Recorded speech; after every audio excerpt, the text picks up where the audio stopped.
If you were to trace back, what were the original questions that pre Socratic philosophers during the ancient Greece times actually asked, you would find one very, very interesting question that we're still going to be discussing even to this day. And this video is going to be just about that. How long does it take to get jacked? Hi, my name is Milan. I share my lessons here on YouTube. And as I said at the beginning of the video, before or actually after this nonsensical intro, what we're going to be discussing today is how long does it actually take to build enough muscle mass to a point where people actually know that you're a guy that goes to the gym. And without further ado, let's begin. So the first thing that I have to discuss here is in fact genetics. Specifically, how do genetics actually speed up slash slow down the results that you're going to have when you're actually building muscle? Well, I can give brief examples here that just tell you everything that you need to know, honestly. So when I started lifting, I looked like this, and it took me quite a while to build enough muscle mass to a point where people actually noticed that I'm the guy that goes to the gym. I would say after about a year and a half, maybe 2 years, people noticed that I was a guy that lifts. Specifically because, I built up the shoulders, I built up my chest, I built up my back, my legs were bigger than they used to be, and people noticed that I go to a gym. But for the first few months, I didn't look like a guy that lifts. I just looked like a guy that had, normal genetics, that didn't really train, that was maybe physically active. For the first few months, you couldn't even tell that I even went to a gym. Now, take somebody like, I don't know, Chris Bumstead or any modern bodybuilder. You look at how he used to look before the gym, and how he actually used to look before the gym is how I look right now. So genetics do in fact play a big role here.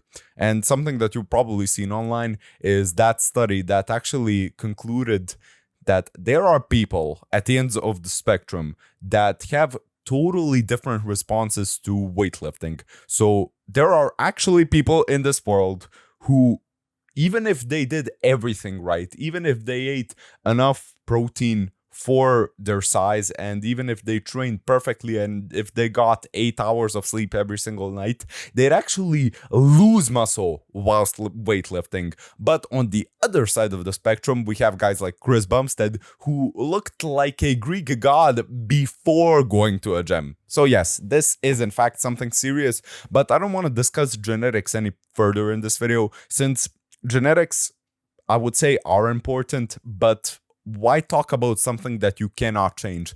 Like, we can discuss the shoulder to waist ratios or the length of your biceps and so on, but that really wouldn't help us here, because we can't do anything concrete about it right now. Maybe in 20-30 years time, or in 2050, who knows, we'll have the genetic engineering for us to actually have the perfect shoulder to waist ratio. But right now, in this present moment, we cannot talk about that. And the only thing that we can actually discuss are steroids, because steroids technically do change your how would I say it? They change your genetic.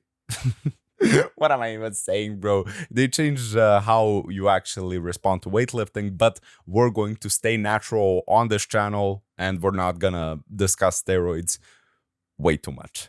Now, how long does it actually take to get jacked? I'll give a concrete answer right now during, this video. I don't want to be like every single other YouTuber who says, oh yeah, and by the way, we're gonna talk about something unnecessary for 15 minutes, and at the end of the video, I'm actually going to give you an answer. No, in my opinion, the answer is 2 to 5 years. So as I said, genetics are important, and we cannot discuss this without genetics, but 2 years at the very least. So you have guys that literally start going to a gym, and after a year and a half, they actually look better than me right now. I've been going regularly to the gym for almost 4 years, and this is how I look like. When you take into consideration other factors such as sleep, sleep quantity, sleep quality, diet, the amount of protein you eat every single day, the way you train, and so on and so on, you actually lower the time it's going to take you to get jacked. I can, of course, talk about the techniques to get jacked faster and so on, but it's everything that you already know, okay? Train with the slow eccentric, get that deep stretch, train everywhere in between 5 and 30 repetitions, half of the sets that you actually do in the gym should go to failure. The other 50% you should also put a lot of effort in, have 8 hours of sleep every single night, and so on and so on. Those are general things that I think the majority of people know. But I still make videos about those things, so you can subscribe to the channel right now, and I actually post videos here as often as I can. Oh, and by the way, if you want private coaching from me, the first link in the description is my Instagram. You can message me there and we'll set something up. Now, back to the video. I still want to talk about the fact that fitness itself is actually fun, and you don't have to really rush the process. So, in my opinion, how I'm actually looking right now, or the way my physique is at this present moment, I really didn't value the process of it all. Now, this is gonna be one of those standard lessons that every single person repeats of don't value the reward, value the journey, and so on and so on. And you're at the beginning of your fitness journey, like, okay, I get that, but I want to have that David Laid physique, or I want to have that Milan physique. Now, in this present moment, I didn't really build my dream physique, okay? I still want to get bigger and so on, but I've done, I believe, 70 to 80% of the work if I'm going to stay natural.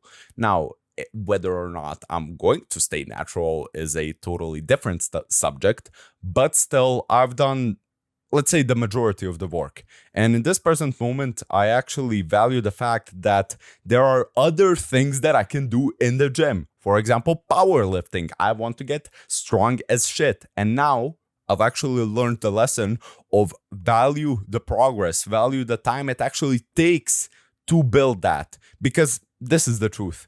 If going to a gym, or I'll rephrase that, if building a dream physique was extremely easy, every single person on the street would have the 10 out of 10 David Laid, Chris Bumstead physique.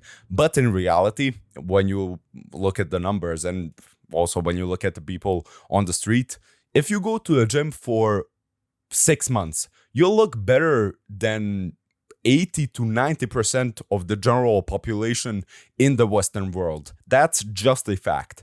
And after a while, you realize, like, okay, I look better than everybody else. What am I going to do now? And of course, as you age and as you put more time in the gym, your gains will also come slower. So in the first few years, your gains are basically like this.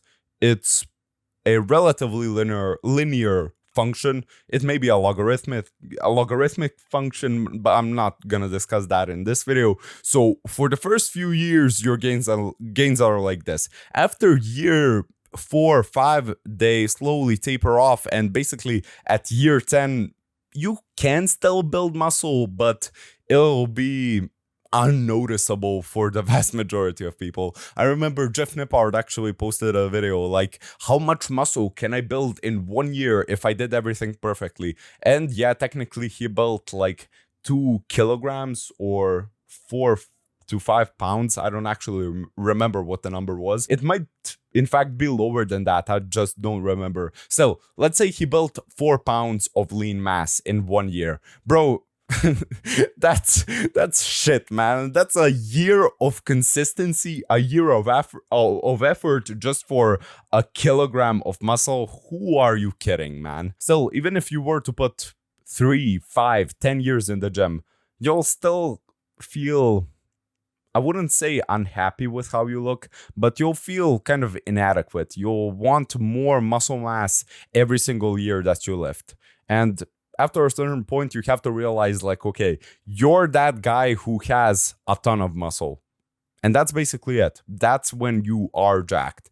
And something that I also wanted to say, but I've forgot, so I have to think and sit here for a second. And I remember somebody asked me this: why do people waste time in the gym? Because they know it's going to take them a lot of time for them to actually be jacked. And my response to that was, what else are you going to do? There aren't really things that you can do every single day that consistently pay off as exercise does. Firstly, exercise improves your overall mental health. In my opinion, I would probably be dead if I didn't go to the gym. So let's say 3 to 4 years ago when I started lifting, I was hyper depressed basically. And if at that point I didn't find the gym, I would probably be dead somewhere. So exercise does in fact improve mental health. It improves your self-image. And generally, every single thing in your life improves when you start exercising, as well as you have that masculine drive, that progression that keeps you going, and so on and so on. On the other side of that argument, I will have to say this: what else are you going to do with your time? On the other side of this argument, I will say this: what else are you going to do with your time? As well as exercise is one of those things that how much you invest in it, you're going to get that much back. So when we think of working like a shitty 9-to-5 job, or investing in a relationship, or starting a business, and so on, these things have a risk to them. And in a lot of situations, you're going to gain nothing back. For example, this is my, I believe, like 6th or 7th channel. I've put a lot of hours on YouTube. That's why I wouldn't say I'm good at talking to the camera, but I'd say I'm above average. The conclusion is, exercise is one of those things in life that actually give you the amount of results you deserve. And there isn't really any probability or chance. There is, in fact, how much you put in it. So how much effort you put in, how much research do you do every single day, how many exercises do you do when you're at the gym, what kind of exercises you do, how much do you sleep every single day, and so on and so on. These are the factors that are important, but they're 100% in your control. Of course, we're not talking about genetics here. We're talking about things that you can change on a daily basis. Thank you for watching this video. I hope that you've actually learned something. If you want to, you can watch this video right here, and I'd highly appreciate it if you could subscribe to the channel here. And as always, see you at the top. By the way, coaching, first link in the description. Bye, man.